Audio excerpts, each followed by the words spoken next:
মাতিব লাগিছিল এনেকৈ আহক আপোনালোকে স্কুলত এডমিশ্যন লওক মই মডেল স্কুল বনাইছোঁ ভাল স্কুল বনাইছোঁ তাতে আপোনালোকৰ ল'ৰা ছোৱালীক পঠাওক আপোনালোকে শিক্ষিত হওক আহক ধুনীয়া ধুনীয়া হস্পিটেল বনাইছোঁ ফ্ৰীত অপাৰেশ্যন হ'ব কোনো ধৰণৰ এক্সামিনেশ্যনত পইচা নালাগে এনেকৈ মুখ্যমন্ত্ৰী মাতিব লাগিছিল কিন্তু মুখ্যমন্ত্ৰী আলু পিঁয়াজ যেনেকুৱা বিক্ৰী হয় এনেকৈ মানে হাত বাউলি মাতি আছে আহক আপোনালোকে লাইচেঞ্চ লওক মানে কিমান দুৰ্ভাগ্য ৰাজ্যৰ কাৰণে আহক লাইচেঞ্চ লওক মানে ৰাজ্যখন কোনফালে তেখেতে লৈ যাব বিচাৰিছে ৰাজ্যৰ দায়িত্ব ৰাষ্ট্ৰৰ দায়িত্ব হোম মিনিষ্টাৰৰ দায়িত্ব তেখেতে নিজে হোম মিনিষ্টাৰ হয় এইটো তেখেতৰ দায়িত্ব নিজৰ দায়িত্বৰ পৰা পলাই আপোনাৰ পুলিচ প্ৰশাসনৰ দ্বাৰা জনগণক আপুনি নিৰাপত্তা নিশ্চিত কৰিব নোৱাৰে আপুনি সবৰ হাতত মৰণাস্ত্ৰ তুলি দিছে আমাৰ মানুহ নিজে নিজে কাজিয়া লাগিলে ভাইক হত্যা কৰি আছে দেউতাকে পুতেকে দেউতাকক হত্যা কৰি আছে ডেইলি এইবিলাক ঘটনা ঘটি আছে যি সমাজত কাজিয়া লাগিলে নিজৰ আপোনজনকো কোনো মানে হেৰি কৰা নাই বাচি যাব দিয়া নাই তো এছাম মানুহৰ হাতত যদি মৰণাস্ত্ৰ যায় কিমান যে দুৰ্ঘটনা হ'ব সেইসকলে মদ পানী খাই আহিব লাইচেঞ্চ হাতত থাকিব মূৰ গৰম হ'ব আহি নিজৰ ঘৰতে তেখেতে গুলীচালনা আৰম্ভ কৰিব সেই হতে জনগণক খাদ্য দিব পৰা নাই ভোকাতুৰ কিমান মানুহ ৰাস্তাত আছে আৰু এতিয়া আৰু হাজাৰ হাজাৰ মানুহক বুলডোজ কৰি সেইসকলৰ ৰাস্তাৰ ভিকাৰী বনাই আছে এইসকলৰ খাবলৈ নাই এইসকলৰ শুবলৈ নাই এইসকল অসমীয়া এইসকল বনাফাইড ভাৰতীয়ৰ সমস্যা হিচাপ কৰি আপুনি শেষ কৰিব নোৱাৰে তেনেস্থলত তেখেতে য'ত মানুহক মুখত খাদ্য তুলি দিব লাগে হাতত খাদ্য উঠাই দিব লাগে সেই সময়ত তেখেতে হাতত মানে কি মৰণাস্ত্ৰ উঠাই দি আছে ৰাজ্যখন কোনফালে তেখেতে লৈ গৈ আছে এনে আপোনালোকে দেখে সদায় ঘটনা ঘটি থাকে যে কোনোবা মদ পানী খাই কোনোবা ড্ৰাগছ সেৱন কৰি নিজৰ স্ত্ৰীক মাৰপিট কৰি হত্যা কৰিছে কিবা কিবি ঘটনা কৰিছে তো এছাম মানুহৰ হাতত যদি মৰণাস্ত্ৰ যায় কিমান যে দুৰ্ঘটনা হ'ব সেইসকলে মদ পানী খাই আহিব লাইচেঞ্চ হাতত থাকিব মূৰ গৰম হ'ব আহি নিজৰ ঘৰতে তেখেতে গুলীচালনা আৰম্ভ কৰিব সেইসকলে বা যধে মধে যি টি কাণ্ড কৰাৰ কাৰণে কৰিব এতিয়া মুখ্যমন্ত্ৰী আলু পিঁয়াজ যেনেকুৱা বিক্ৰী হয় এনেকৈ মানে হাত বাউলি মাতি আছে আহক আপোনালোকে লাইচেঞ্চ লওক মানে কিমান দুৰ্ভাগ্য ৰাজ্যৰ কাৰণে মাতিব লাগিছিল এনেকৈ আহক আপোনালোকে স্কুলত এডমিশ্যন লওক মই মডেল স্কুল বনাইছোঁ ভাল স্কুল বনাইছোঁ তাতে আপোনালোকৰ ল'ৰা ছোৱালীক পঠাওক আপোনালোকে শিক্ষিত হওক আহক ধুনীয়া ধুনীয়া হস্পিটেল বনাইছোঁ ফ্ৰীত অপাৰেশ্যন হ'ব কোনো ধৰণৰ এক্সামিনেশ্যনত পইচা নালাগে এনেকৈ মুখ্যমন্ত্ৰী মাতিব লাগিছিল কিন্তু মুখ্যমন্ত্ৰী যেনেকুৱা ঠেলাৱালা ৰিক্সাৱালা আলু পিঁয়াজ যেনেকুৱা ৰাস্তাত আপোনাৰ ফুটপাথত বিক্ৰী কৰে মানুহক মাতি থাকে যে 5 টকা কিলো 10 টকা কিলো আলু পিঁয়াজ ঠিক তেনেকৈ তেখেতে মাতি আছে যে আহক লাইচেঞ্চ লওক মানে ৰাজ্যখন কোনফালে তেখেতে লৈ যাব বিচাৰিছে আৰু কিছুমান কাণ্ট্ৰি আপুনি যাব য'ত এই লাইচেঞ্চ বুলিলে কি আৰ্মছ সকলৰ হাতত থাকে সেই কাণ্ট্ৰিবিলাকত চাবচোন আপুনি মাজে মাজে কেনেকুৱা ঘটনা ঘটি থাকে মাজে মাজে এনেকুৱা ঘটনা হয় ভিৰৰ মাজত সোমাই একফালৰ পৰা গুলিয়াই দিছে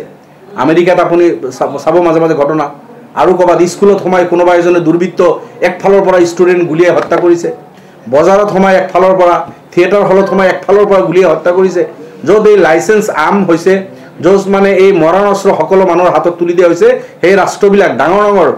ৰাষ্ট্ৰ আপোনাৰ বিকশিত দেশৰো পৰিণাম কিন্তু আমাৰ সন্মুখত আছে গতিকে আমাৰ নিচিনা এনেকুৱা এটা দুখীয়া ৰাজ্য ভাৰতবৰ্ষৰ শিক্ষা দীক্ষা অৰ্থনৈতিক সব ফালেদি পিছপৰা এখন ৰাজ্যৰ সৰ্বসাধাৰণ ৰাজ্যত যুৱকৰ হাতত চাকৰি নাই খাবলৈ এটকা পইচা নাই graduate master degree holder PhD কৰি মা দেউতাৰ পৰা পইচা নল'লে চাহ খাবলৈ পইচা নাই তেনেস্থলত এইসকলৰ হাতত মৰণাস্ত্ৰ উঠাই দি বা তেখেতে ড্ৰাগছ কণ্ট্ৰল কৰিব পৰা নাই ড্ৰাগছ আসক্তৰ সংখ্যা আপোনালোকে কিমান চাব সেইসকল ড্ৰাগছ আসক্ত কোনো একজন ব্যক্তি যদি তেখেতে যি নামত মাতি আছে হাত বাউলি আহক আপোনালোকে লওক আৰু সেইসকলে যদি লাইচেঞ্চ লৈ যদি ঘূৰা ফুৰা কৰে কি অৱস্থা হ'ব আগত নিজৰ ঘৰত ঘটাব দুৰ্ঘটনা তাৰপিছত ওলাই যাব গাঁও বা সমাজত গতিকে মই কণ্ডেম কৰিছোঁ এখেতৰ এই সিদ্ধান্ত আৰু ইয়াৰ পিছতো যদি তেখেতে দি থাকক তেখেতে ৰাজ্যখন ক'ত ৰখাতলে নিব খোজে লৈ যাওক তেখেতৰ এইটো কিন্তু মই ভাবোঁ সচেতন নাগৰিক তেখেতৰ এই সিদ্ধান্তৰ বিৰুদ্ধে মাত মাতিব লাগে তেখেতৰ এই সিদ্ধান্ত যে এটা ভুল সিদ্ধান্ত অসমীয়া যুৱক যুৱতী মানে এটা ভুল পথে তেখেতে লৈ যাব বিচাৰিছে এইটোৱে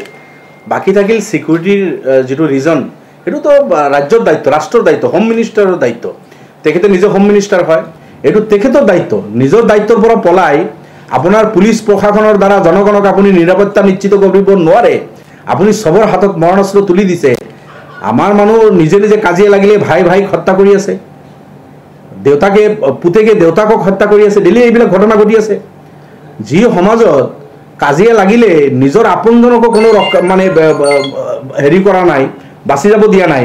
তেনেকুৱা এখন ৰাজ্য, তেনেকুৱা এখন মানে ৰাষ্ট্ৰক এনেকুৱা মৰণাস্ত্ৰ মানুহৰ হাতত তুলি দিলে মই ভাবোঁ ইয়াৰ পৰিণাম মুখ্যমন্ত্ৰী ভুগিব লাগিব। যেনেকুৱা কেটেল প্ৰিজাৰ্ভেশ্যন বিল আনি তেখেতে এক জিলাৰ পৰা আন জিলাত নাযায়, এক ৰাজ্যৰ পৰা আন ৰাজ্যত নাযায়, যেতিয়া কিছুমান মানুহৰ প্ৰেছাৰ ক্ৰিয়েট হ'ল তেতিয়া লাহে লাহে খুলি দিলে, এইখিনি পাৰিব, এইখিনি পাৰিব, এইখিনি পাৰিব। আৰে ভাই কিয় এইখিনি পাৰিব? যদি সঁচাকৈ আপুনি গাইক ৰেছপেক্ট কৰে, পিছত আকৌ কিয় এইখিনিত কাৰণে আপুনি এলাও কৰে? গৌ মাতাৰ প্ৰতি যদি আপোনাৰ দৰদ আছে, আপোনাৰ এই কি কয় এইটো গৌশালাত মৰি আছে, পচি আছে, খাবলৈ দিয়া নাই, ডক্টৰ নাই, পানী নাই, ইমান যদি আপোনাৰ মৰম, তেতিয়াহ'লে সঁচা মানে এইখিনিত কাটিব নোৱাৰিব, তাত গ'লে কাটিব পাৰিব। আৰে তাত গ'লে মৰম শেষ হৈ গ'ল নেকি? তাত গ'লে কাটিব পাৰিব? তো এই যেনেকুৱা ৰিলেক্সেশ্যন কৰিয়ে গৈ আছিল তেখেতে, এই আৰ্মছ লাইচেন্স দি যেতিয়া বিপদ তেখেতে মাতি আনিব, এটা সময়ত নিজে উইথড্ৰ কৰাৰ কাৰণে বাধ্য হ'ব। মুখ্যমন্ত্ৰী ডাঙৰীয়া, আপুনি সেই পৰিণামটো আপোনাৰ সন্মুখত আছে। আপুনি নিশ্চয় টেলেণ্ট মানুহ এজন, আপুনি বুজি পায়, আপুনি খুব চতুৰ, আপুনি বৰ ধূৰ্ত, আপুনি জানে কি পৰিণাম হ'ব। চব জানিও সাময়িকভাৱে সামান্য পলিটিকেল বেনিফিটৰ কাৰণে বা এছাম মানুহ নিজৰ হাতত অনাৰ কাৰণে, গতিকে আপুনি যদি এনেকুৱা কাম কৰিব বিচাৰিছে, বিলকুল আপুনি ৰাজ্যখন বৰবাদ নকৰিব।